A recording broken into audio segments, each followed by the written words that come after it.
శ్రీమాత్రేయ నమః. ఓం గురుభ్యో నమః. ఓం శ్రీమాత్రే నమః.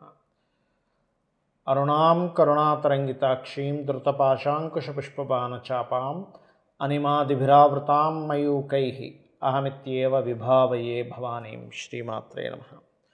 ప్రేక్షకులకి ఆ లలితాంబిక అమ్మవారి యొక్క అనుగ్రహం పరిపూర్ణంగా కలగాలని మనస్ఫూర్తిగా కోరుకుంటూ మనం ఈరోజు కుజగ్రహం యొక్క మార్పు సెప్టెంబర్ 13వ తేదీ నుంచి అక్టోబర్ 28వ తేదీ వరకు ఉంటుంది. సెప్టెంబర్ 13 నైట్ 9:20 ప్రాంతంలో కన్యారాశి నుంచి కుజుడు తులారాశిలోకి మారుతున్నాడు. అదేవిధంగా 28వ తేదీ అక్టోబర్ వరకు ఉంటాడు. మరి కుజుడు ఇక్కడ ఉన్నందుకు మిగతా గ్రహాల యొక్క స్థితిని, కుజుడు మార్పు వల్ల కలిగేటువంటి లాభాలు ఏమిటి, అలాగే ఎటువంటి విషయాల పట్ల ఖచ్చితమైనటువంటి జాగ్రత్త తీసుకోవాలి అనేటువంటి అంశాలు చెప్తుంది. నేనైనప్పటికీ కూడా చెప్పిస్తుంది సాక్షాత్ లలిత అమ్మవారిగా భావిస్తూ ఒక్కొక్క లగ్నం గురించి తెలుసుకుందాం. లగ్నం తెలియని వారు రాశి ఖచ్చితంగా చూసుకోవచ్చు, దానికి ఏం అభ్యంతరం లేదు. కుజుడు మేషలగ్నానికి ఇప్పుడు సప్తమంలో సంచరిస్తాడండి.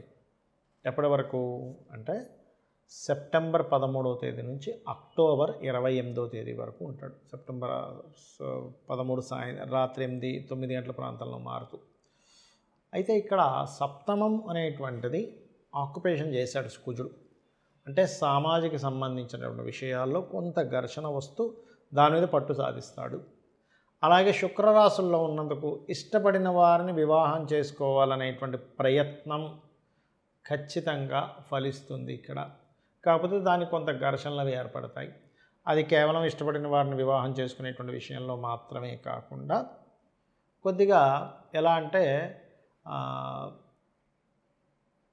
ఆ వివాహ సంబంధించిన విషయంలో కొంత అవతల వాళ్ళు అంటే చేసుకునే అమ్మాయో అబ్బాయి ఉంటారు, వాళ్ళతో కూడా కొంతవరకు వీళ్ళు ఈ స్ట్రెస్ను అనుభవించడం, అవతల వాళ్ళ కోపాలకు వీళ్ళు గురవడం అనేటువంటిది కనబడుతుంది. అయితే ఇక్కడ ఈ మేషలగ్నానికి లగ్న అష్టమాధిపతి కుజుడు.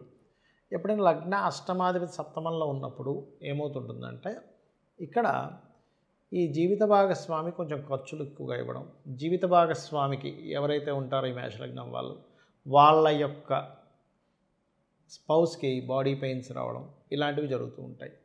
అయితే ఇక్కడ ప్రేమ వ్యవహారాలకు చాలా బాగుందనేటువంటి చాలా స్పష్టంగా గోచరిస్తుంది. అలాగే ఉద్యోగ ప్రయత్నాలు కూడా చక్కగా కొనసాగుతాయి. కాకపోతే ఇక్కడ ఏంటంటే వేరే ప్రాంతానికి వెళ్ళి, విదేశాలకు వెళ్ళి ఆ రకంగా ప్రయత్నం చేయాలి. విదేశీ సంబంధాలు లేనట్లయితే ఆన్లైన్లో ఏవైతే చూడండి మనం జాబ్స్ కోసం సెర్చ్ చేస్తూ ఉంటాం, ఆ రకంగా ప్రయత్నం చేస్తుండాలి. ఇక మీరు నిత్యము చేయవలసిన దేవతారాధన ఏమిటి అని చెప్పి చూసుకున్నట్లయితే కేతుగ్రహం దగ్గర కుజగ్రహం దగ్గర దీపారాధన చేస్తూ గణపతిని, స్కందుడిని లేదా లక్ష్మీ నరసింహస్వామి యొక్క ఆరాధన, మీరు నిత్యము చేయవలసింది మాత్రం సూర్య ఆరాధన చేసుకోండి. చాలామందికి కుజుడి విషయంలో కుజదోషము అనేటువంటి దాని మీద చాలా అపోహలు ఉన్నాయండి. కేవలం గురువర్గమా శనివర్గమా అని చూసుకొని కుజుడు ఎంతవరకు మనకి ఇబ్బంది ఇస్తున్నాడని తెలుసుకోవాలి. కుజదోషం అనేటువంటి దాని గురించి ఓ పెద్దగా ఈ కుజదోషం ఉంటే వివాహం అవుతుంది ఇలాంటివి ఏమీ శాస్త్రంలో పెద్దగా లేవు, గుర్తుపెట్టుకోండి. అంటే కుజదోషం మాత్రమే వివాహాన్ని ఆపుతుందనేటువంటిది లేదు. సప్తమ స్థానము అంటారు.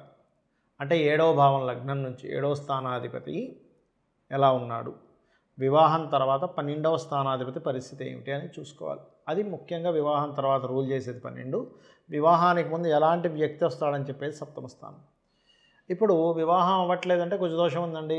లగ్నం నుంచి కొంతమంది అయితే మరీ ఘోరంగా లగ్నం నుంచి, చంద్రుడి నుంచి, రవి నుంచి, శుక్రుడి నుంచి ఇలాగా ఈ 4 నుంచి చూస్తే కుజుడు ఎక్కువ దగ్గర ఉండాలిగా. లగ్నంలోనో ధనస్థానంలోనో పంచమంలోనో సప్తమంలోనో అష్టమంలోనో వ్యయంలోనో ఉండాలి కదా. అందుకని ఎక్కడి నుంచి చూసేసిన కుజుడు ఇక్కడ ఉన్నాడు కాబట్టి దోషం అంటున్నారు. అది ఎక్కడా శాస్త్రంలో లేదు, గుర్తుపెట్టుకోండి.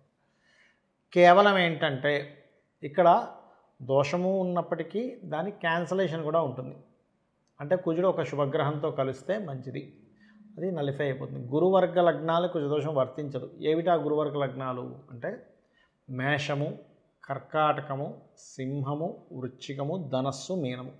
ఈ లగ్నాలకి కుజుడు శుభుడవుతాడు. సర్వే త్రికోణనేతారో గ్రహాః శుభఫలప్రదాః అనే ఆ యొక్క శ్లోకాధారంగా త్రికోణాధిపతులు అంటే ఎవరు? లగ్న పంచమ భాగ్యాధిపతులు. కాబట్టి సర్వే త్రికోణనేతారో అంటే త్రికోణాధిపతులు ఎవరైనా సరే ఆ యొక్క లగ్నం నుంచి కానీ భావం నుంచి కానీ శుభ ఫలితాలు ఇస్తారు కాబట్టి వాళ్ళు పాపులు అవ్వరు.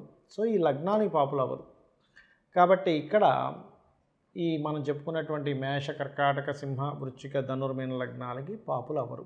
అలాగే శుభగ్రహాలతో కలిసి ఉన్న కుజుడు ఎక్కువ ఫలితాలు ఇవ్వడు. ఇంకోటి ఏంటంటే కుజుడు అసలు ఎక్కడున్నాడు, ఏం చేస్తున్నాడు అని తెలుసుకోవాలి. ఇప్పుడు కూడా లగ్నంలో ఉన్నాడు అనుకోండి కుజుడు, ఉదాహరణకి పాడైపోయి ఉంటే ఇక్కడ మీరు అర్థం చేసుకోవాల్సింది ఏంటంటే పాడై ఉన్నాడా బాగున్నాడా. ఒక వ్యక్తికి శక్తి ఉంటుంది, బాగా ఎనర్జీ ఉంటుంది.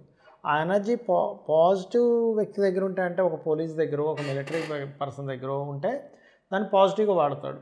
అలా కాకుండా అల్లరి చిల్లరగా ఇష్టం వచ్చినట్టు కోపం వచ్చినప్పుడు ఇంట్లో వాళ్ళని కొట్టేసి అందరినీ కొట్టేసుకుంటూ ఉండే వ్యక్తి దగ్గర ఉన్నదనుకోండి, పిచ్చోడి దగ్గర ఉందనుకోండి బలం, అదేమవుతుంది, మంచిది కాదు. అలాగే ఇక్కడ ఏంటంటే లగ్నంలో కుజుడు పాడైతే అప్పుడు లగ్నాన్ని పాడు చేస్తాడు. అంటే యాక్సిడెంట్స్ అవ్వడము, మనిషి వీక్ అయిపోవడము, బాడీలో ఎప్పుడు ఏదో ఒక పెయిన్స్తో అనుభవించడం జరుగుతుంటుంది. అలా తీసుకోవాలి. రెండులో పాడయ్యాడు, అప్పుడు కుటుంబంతో గొడవలు వస్తూ ఉంటాయి. బాగున్నాడు రెండులో, అయితే ఎప్పుడు కూడా ప్లానెట్ అనేది తన యొక్క స్థితి కాకుండా మిగతా గ్రహాలు ఎక్కడెక్కడ ఉన్నాయో దాని మీద ఒక ప్లానెట్ యాక్ట్ చేస్తుంది.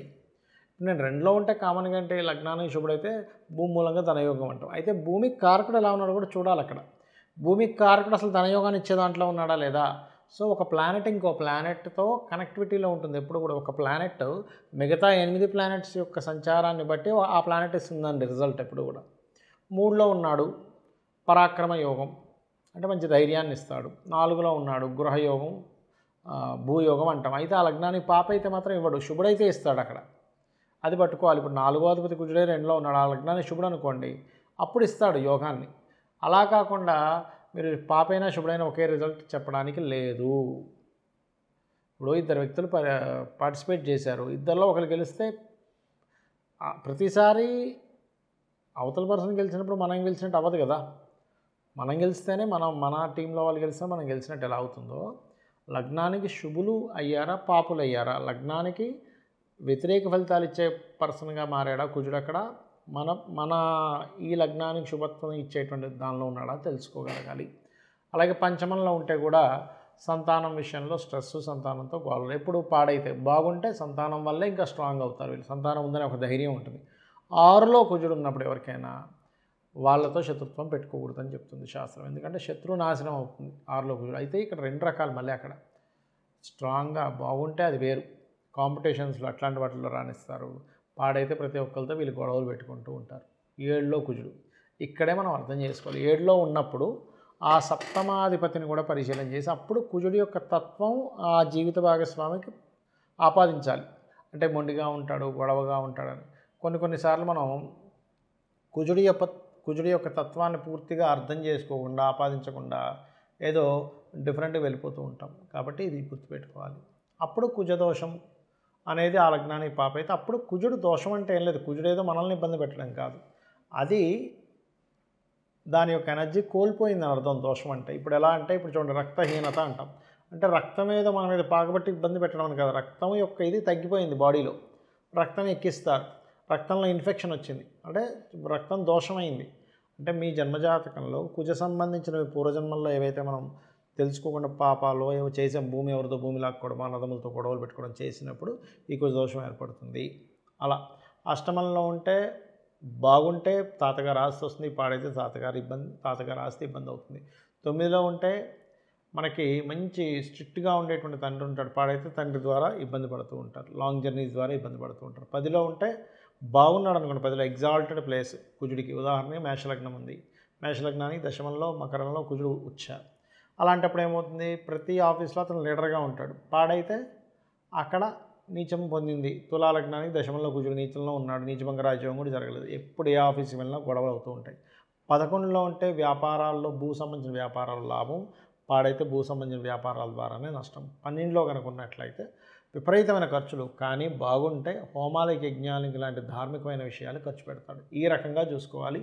అదే కాకుండా మీ జన్మజాతకంలో పర్టికులర్ అసలు ఏ దశ నడుస్తుంది, కుజుడు పాడయ్యాడంటే కుజుడు పాడైపోయిన దశ నడుస్తుందా లేదా, బాగున్నా అంటే బాగున్న దశ నడుస్తుందా లేదా అనేటువంటిది క్లీన్గా అబ్జర్వ్ చేసుకొని మీరు తెలుసుకోవాలి. శ్రీమాత్రే నమః.